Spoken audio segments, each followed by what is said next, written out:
आज़ाद one week series के official YouTube channel पर आप सभी का स्वागत है। तो आज की हमारी वीडियो का टॉपिक होने वाला है VMOU में प्रैक्टिकल्स को लेकर क्या निर्देश हैं।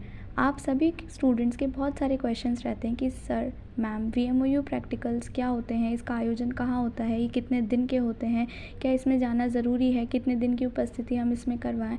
तो यदि आप हमारी वीडियो को कंप्लीट देखते हैं तो आपके ये सारे ही डाउट्स क्लियर हो जाएंगे। जैसा कि आप सभी को पता है VMOU के अंदर theory practical assignment TAP formula काम करता है। तो जितने भी कोर्स VMOU में चलते हैं वहाँ पर थ्योरी एग्ज़ाम्स तो सब में होते ही हैं, पर कुछ सब्जेक्ट्स में प्रैक्टिकल एग्ज़ाम्स भी होते हैं। उन कोर्सेज़ का नाम है जैसे कि BSc और MSc के सभी कोर्सेज़ में होते हैं सिवाय मैथ्स के, yoga science, library science, psychology, geography, home science या कंप्यूटर साइंस।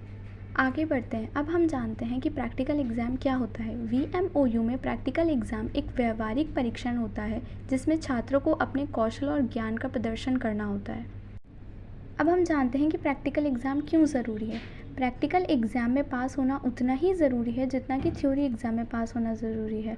अगर आप मान लीजिए थ्योरी एग्ज़ाम में पास हो जाते हैं बट आप प्रैक्टिकल एग्ज़ाम में पास नहीं होते तो आप अपने पाठ्यक्रम में पास नहीं माने जाएंगे और आपका परिणाम अधूरा ही रहेगा और प्रैक्टिकल एग्ज़ाम में सुधार का अवसर विश्वविद्यालय नहीं देता है। रही बात प्रैक्टिकल एग्ज़ाम्स की जानकारी की, तो हमें प्रैक्टिकल एग्ज़ाम कब होंगे, कहाँ होंगे, इसकी जानकारी प्रैक्टिकल कैंप्स के द्वारा मिलती है। अब हम जानते हैं कि प्रैक्टिकल कैंप्स कहाँ आयोजित होते हैं। तो प्रैक्टिकल कैंप्स जो हैं वो रीजनल सेंटर पर ही लगते हैं, पर कभी कभी ये संभागीय मुख्यालयों के कॉलेजेस में भी लगते हैं। और इस बात का आपको ज़रूर ध्यान रखना है कि जो प्रैक्टिकल कैंप्स हैं उनकी जो आयोजना होती है वो कुछ ही ज़िलों में होती है और इसमें हमें हमारी 75% प्रेजेंस लगाना ज़रूरी है। अगर आप 75% अपनी प्रेजेंस नहीं लगाते तो आप शायद प्रैक्टिकल एग्ज़ाम्स में पास होना आपके लिए मुश्किल हो जाता है। कुछ विषयों के लिए तो ये कैंप्स जो है 18 से 20 दिनों के लिए लगते हैं और कुछ विषयों के लिए 80 दिनों के लिए लगते हैं, पर नॉर्मली ये 18 से 20 दिनों के लिए ही होते हैं। पर जो जैसे कि कोर्सेज़ हो गए हमारे कंप्यूटर साइंस या फिर और अदर कोर्सेज़, उनके लिए 80 दिनों तक के लिए लगता है।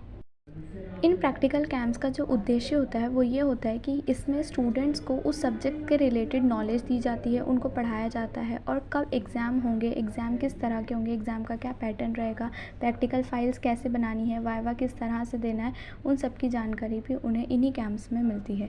यानी कि अगर आप प्रैक्टिकल कैंप्स में अपनी उपस्थिति नहीं देते तो आपको ये भी नहीं पता चलेगा कि आपके प्रैक्टिकल एग्ज़ाम कब है।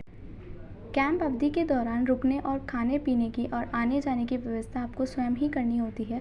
प्रैक्टिकल सिटी में परिवर्तन संभव है, इसके लिए हमें समय समय पर फॉर्म चेकआउट करते रहना चाहिए। यदि आपको फॉर्म खोलने में या लिंक में या प्रैक्टिकल से संबंधित किसी भी चीज़ में कोई प्रॉब्लम आती है तो आप हमारे हेल्पलाइन नंबर पर कॉल कर सकते हैं या हमारे इंस्टाग्राम पेज को फॉलो कर सकते हैं, टेलीग्राम से हमसे जुड़ सकते हैं, जिस पर हम ऐसी इन्फॉर्मेशंस लगाते रहते हैं कि कौन सी जो हमारी सिटी है वो चेंज हुई है या फिर अगर कुछ प्रैक्टिकल कैंप्स में कुछ परिवर्तन हुआ है तो हम इसकी जानकारी समय समय पर हमारे टेलीग्राम चैनल पर देते रहते हैं।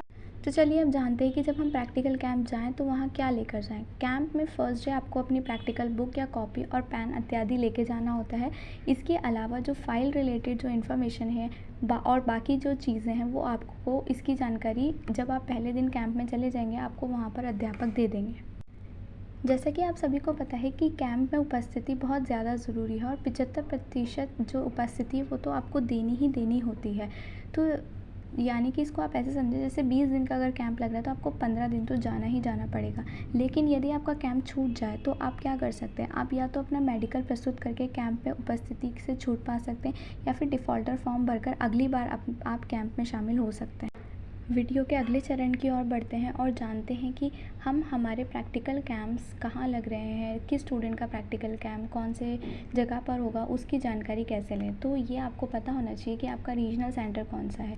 रीजनल सेंटर अगर आपको नहीं पता कौन सा है तो हमने स्कॉलर नंबर कैसे ढूंढे और उसके उपयोग में ये सब बताया हुआ है कि रीजनल सेंटर हम कैसे निकाल सकते हैं, जिसका लिंक भी हम डिस्क्रिप्शन बॉक्स में लगा देंगे, तो आप उसे जाकर ज़रूर देखें, जिससे आपकी ये वाला डाउट भी क्लियर हो जाएगा। तो हम जानते हैं कि हमारा प्रैक्टिकल कैंप कहाँ लगता है। जैसे कि मैंने आपको भी बताया कि आपका प्रैक्टिकल कैंप आपके रीजनल सेंटर में ही लगेगा। तो आप जैसे कि वीडियो में देख पा रहे होंगे कि हमने एक साइट ओपन की हुई है जिसका लिंक हम डिस्क्रिप्शन बॉक्स में लगा देंगे। ये साइट है VMOU की प्रैक्टिकल की डिटेल्स के बारे में। अभी हमने इसमें जाकर जो है एक PDF ओपन की है। अब जैसे ही हम इस PDF को ओपन करेंगे तो हमें पता चल जाएगा वो सारी डिटेल्स कि हमारा प्रैक्टिकल जो कैंप है वो कितने दिन के लिए लगेगा, किसके इसमें, और हमें टाइमिंग हमारा क्या है। जैसे कि आप देख पा रहे हैं, हमने BLIS सब्जेक्ट का एक ओपन करके आपको दिखाया है। इसकी तिथि है 2 अप्रैल से प्रारंभ ये हो चुका है, 12 अप्रैल तक ये चलने वाला है। इसका समय है 7 बजे सुबह हमें जो है कैंप में पहुंचना है। और ये जो कैंप है ये university college of commerce and management studies Udaipur में लगा है। ये जो कैंप है ये BLIS सब्जेक्ट के लिए है। और जब हम इस कैंप में जाएं तो हमें कोई भी अपनी एक फ़ोटो और ID साथ लेकर जानी है। इसके अलावा इस वेबसाइट का लिंक हम हमारे डिस्क्रिप्शन बॉक्स में लगा देंगे, तो आप वहाँ पर जाकर अपने सब्जेक्ट का देखिए और प्रैक्टिकल कैंप्स में अपनी उपस्थिति ज़रूर से ज़रूर करवाएं ताकि आप अच्छे अंक से पास हो सकें। ऐसी और इन्फॉर्मेटिव वीडियोस के लिए आप हमारे YouTube चैनल को सब्सक्राइब करें और हमारे कॉन्टैक्ट नंबर पर आप कभी भी कॉल कर सकते हैं। और हम लोग आज़ाद 1 वीक सीरीज़ भी बनाते हैं VMOU कोटा के लिए, तो आप अपने सब्जेक्ट की आज़ाद 1 वीक सीरीज़ मंगवाने के लिए अपने दिए गए कॉन्टैक्ट नंबर पर कॉल करें।